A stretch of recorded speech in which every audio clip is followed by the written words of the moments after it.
व्यक्तिगत जीवन सार्वजनिक जीवन का रिफ्लेक्शन है और डायरेक्ट सेलर का जीवन व्यक्तिगत नहीं रहता है। अगर आप इस बिजनेस में आ रहे हैं और बिजनेस में आने के बाद आप शराब भी पी रहे हैं, इस बिजनेस में दिक्कत आएगी। अच्छा। अगर आप इस बिजनेस को कर रहे हैं और उसके बाद आप जुए की लत भी लगा रखी है, इस बिजनेस में आपको दिक्कत आएगी।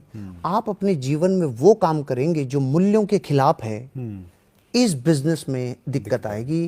क्योंकि फिर आपको दरअसल सर लीडर की परिभाषा बताइए जीन बैप्टिस्ट ने 1804 में। उसने कहा है लोग आपको चुनते हैं वहां पहुंचने के लिए जहां बेचारे खुद नहीं पहुंच सकते। क्या बात है, वंडरफुल। लोग आपको चुनते हैं वहां पहुंचने के लिए जहां बेचारे खुद नहीं पहुंच सकते। तो जीवन का सारा दाव तो उन्होंने आप पर लगा दिया और फिर आप उनकी नजरों के ऊपर, आप उनकी अपेक्षाओं पे गलत उतरते हैं। ऐसा भारत में बाबाओं के साथ भी होता है, ऐसा फिल्म स्टार्स के साथ भी होता है। क्रिकेट भारत में जिन जिन लोगों का इमोशनल जुड़ता है ना जिनके साथ, राइट, अगर उन्होंने उनको धोखा दिया तो डुप्लीकेशन की तो प्रॉब्लम है। राइट। आप ध्यान रखिएगा, आपकी हर एंगल, हर एक घटना दुनिया डुप्लीकेट करेगी। तो आपका जीवन वो रखिए जो आप लोगों से करवाना चाहते हैं। इसलिए ये बिजनेस है, मैंने किसी को जोड़ा, अब वो मुझे रात दिन देख रहा है, तो मैं जैसा करूंगा उसके ऊपर वैसा असर जाएगा। राइट। क्योंकि जैसा पिएंगे पानी वैसी होगी वाणी, जैसा आहार वैसा व्यवहार, जैसी संगत वैसी रंगत। तो आपका डुप्लीकेशन का मैं अगर विजन देखूं ना सर, तो आपने एक लाइन बोली थी जो मेरे अंदर तक गई है सर। उस दिन इस देश के नेता और इस देश के प्रधानमंत्री राष्ट्रपति ये कहने लग जाएंगे जिस दिन से वो डुप्लीकेशन इनको चौंकाएगा, जिस दिन से वो डुप्लीकेशन कहेगा। आज दुनिया में कोई भी संगठन के बारे में बात कर लीजिए, पॉलिटिकल हो, धार्मिक संगठन हो, सामाजिक संगठन हो, दुनिया की हर अच्छी चीज को लोग कहते हैं यार ये उनसे सीखो, ये उनसे सीखो। अपने बारे में दुनिया क्या कह रही है, उनसे क्या सीखो। अपन तो खुश हैं अपनी वाली जमात में मिलके, मर्सिडीज, BMW, ऑडी। रुको, सब है दुनिया में, सब है। हीरो की पोटलियां लेके घूमते हैं, चप्पल भी फटी हुई रहती है। ऐसे अमीर भी इस दुनिया में है, ऐसे नहीं। धरती पे रहो, डुप्लीकेशन का ध्यान रखो, क्योंकि दुनिया को वो हिस्सा दिखेगा आपका जो जो जो लोगों के ऊपर इफेक्ट डालता है। अगर मैं आपको ये बात इसलिए कह रहा हूं सर, इस 20 साल में कम शब्दों में बोल रहा हूं, 50,000 लोगों की शराब छुड़वाने का मैं माध्यम बना हूं। 50,000 से ज्यादा लोग ऐसे हैं जिनके घरों में शराब पीते थे वो लोग। उन्होंने मेरी ट्रेनिंग, मेरी सेमिनार, मेरी संगत, किसी भी चीज को माध्यम मानी। पुरुषार्थ तो उनका ही है, क्योंकि देखो जिसकी ऐसी लत लग जाती है छोड़ना दुर्लभ है।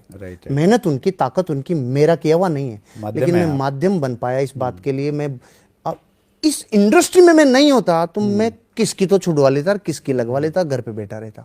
इस इंडस्ट्री ने मुझे ऐसा प्लेटफॉर्म दिया। तो अगर मैं इस बात को ध्यान नहीं रखूंगा कि मेरी हर चीज डुप्लीकेट होगी, तो मैं जीवन में लोगों को क्या सिखाऊंगा सर। मैं इसको इस रूप में कहता हूं सर कि जब आपके पास में पैसा आता है, एक अगर हम नेटवर्किंग से थोड़ा बाहर की बातचीत करें, तो अक्सर ऐसा देखा जाता है कि वो पैसा आदमी में बुराइयां लेके आ जाता है। कुछ ऐसे काम थे, पैसा नहीं था तो नहीं करता था, अब आ गया तो करने लग गया है। लेकिन इस इंडस्ट्री में आने के बाद में व्यक्ति अपने आप को देखता है कि यार मैं अभी लीडर बन गया हूँ, मुझे लोग देख रहे हैं, बहुत अच्छी मैं कांच के शीशे में रह रहा हूँ, तो कोई मैं बुरा तो नहीं हूँ। तो मेरा ये मानना है यहाँ पे आदमी जो एनालिसिस करता है, आप जैसे लोगों की संगत में आता है, तो फिर जो बुरी चीज़ें हैं शायद वो छूटती चली जाती है। सर अमेरिका में 60% तलाक का कम होने का रीजन अपनी इंडस्ट्री है। हाँ, ट्रू, वेरी ट्रू। अपनी इंडस्ट्री की वजह से वहां जो तलाक का रेशो था वो 60% कम हुआ है। Very good. यहाँ पति ने पत्नी को वैल्यू देना चालू किया है, यहाँ वाइफ ने हस्बैंड को वैल्यू देना चालू किया है, यहाँ घरों में एक कल्चर डेवलप होना चालू हुआ है। क्योंकि बिना लक्ष्य के जीवन बेकार रहता है। ये बिजनेस पहले दिन लक्ष्य देता है। ये किसी भी देश के लिए या मनुष्य का मनुष्यता के ऊपर अब तक का किया हुआ सबसे बड़ा एहसान ये है कि वो लक्ष्य निर्धारण कर ले। दोबारा बोल रहा हूं मैं आपको, मनुष्य का अपने ऊपर जीवन में किया हुआ सबसे बड़ा एहसान है कि वो खुद का लक्ष्य निर्धारण कर ले। और अपनी इंडस्ट्री से आगे दुनिया में कोई नहीं है जो लक्ष्य पहले दिन डिसाइड करवा देते हैं। और दुनिया में कहीं नहीं है, बताते ही नहीं है। चीजें विरासत में मिल जाती है, यूं मिल जाती है, लेकिन अपनी इंडस्ट्री में पहले दिन पूछा जाता है क्यों है। पहले बता क्यों है, ये पैसे इधर रख, पहले ये बता, प्रोडक्ट बाद में दूंगा, बाद में करूंगा, पहले क्यों करना चाह रहा है। तो मतलब क्यों, मतलब सभी नहीं, जब तक वजह नहीं होगी काम करने की। ये सर इस देश के लिए भी बड़ा योगदान है, वंडरफुल वंडरफुल। मनुष्यता के लिए भी बड़ा योगदान है कि यहाँ लक्ष्य निर्धारण पहले दिन से कोई ना कोई अपलाइन उसको कहता है। वंडरफुल। डुप्लीकेशन का तो सर जरूरी है ध्यान रखना। इसमें मैं एक चीज़ और ऐड करना चाहूँगा सर, ब्रायन ट्रेसी को मैं बहुत फॉलो करता हूँ, वंडरफुल लेखक हैं। उनकी किताब है लक्ष्य। हाँ हाँ, और उसकी प्रस्तावना में जो उन्होंने बात कही सर, वो मेरे अंदर तक चली गई।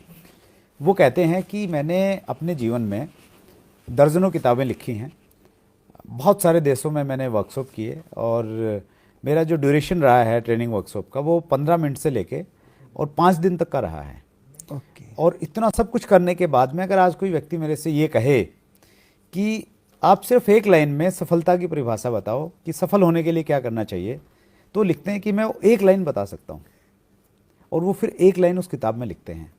वो लिखते हैं, लक्ष्य बनाइए, योजना बनाइए और प्रतिदिन अपने लक्ष्यों के लिए काम कीजिए। गजब। मतलब उस एक लाइन में पूरी फिलॉसफी है, और वो पहले दिन हमारे यहाँ पे सिखाई जाती है कि लक्ष्य बनाइए, ये बहुत और बड़ी बात है सर। फिर योजना भी बताई जाती है, और फिर उसको मोटिवेट किया जाता है कि भी ध्यान नहीं हटाना, फोकस रहना है, हर रोज काम करना है। इस देश के कर्ता धर्ताओं का अगर इस तरफ ध्यान जाए तो मैं एक चीज जरूर बताना चाहूंगा। प्लीज। पहली पंचवर्षीय योजना आई और लक्ष्य रखा भारत सरकार ने, गरीबी मिटाएंगे। निकल गई 4 करोड़ गरीब। दूसरी पंचवर्षीय योजना बनाई, फिर लक्ष्य लिखा गरीबी मिटाएंगे, 8 करोड़ गरीब। तीसरी, चौथी, पांचवी, 10-12 पंचवर्षीय योजनाओं के बाद भी देश ने आज 80 करोड़ से ज्यादा लोग गरीब दे दिए। लक्ष्य बाय डिफॉल्ट नेगेटिव था। हाँ। अगर लक्ष्य ये होता कि समृद्धि बढ़ाएंगे, हाँ। कामयाबी बढ़ाएंगे, Power खुशियां of spoken बढ़ाएंगे, word। क्योंकि गरीबी मिटाएंगे का मतलब है अंदर तक तो पहले बाप दादाओं गया हुआ, हम गरीब, बाप दादा गरीब, सारा देश गरीब, Right। और ये याद और दिलाते हैं मोहर लगा के गरीबी मिटाएंगे। हमारी इंडस्ट्री का अनमोल योगदान है सर। और मैं आपको, अगर आप मुझसे ये पूछ लेंगे ना इस इंडस्ट्री का विजन कितना बड़ा है, प्लीज। तो मैं आपको ये जरूर बताऊंगा सर, इस देश को चलाने में महान योगदान होगा एक दिन नेटवर्करों का। Wonderful sir. मैं इतना बड़ा विजन देखता हूँ, क्योंकि वो खेत में पाणत करता हुआ रवाना होता है, मिट्टी को कपड़े में बांध के और लॉन में बैठ के खाता हुआ दिखता है, और वो उठता हुआ अपना जीवन देखता है, संघर्ष करता हुआ, लोगों की नो सुनता हुआ, फेस करता हुआ, वो जिस तरीके से मंच के रिफ्रेश होके निकल के आता है, वो रियल लीडर है सर। वंडरफुल। वो रियल लीडर है। ये रियल लीडर्स बनाने की फैक्ट्री है डायरेक्ट सेलिंग इंडस्ट्री। बहुत बड़ी फैक्ट्री है रियल लीडर्स। इसको थोड़ा सा आगे बढ़ाते हैं सर।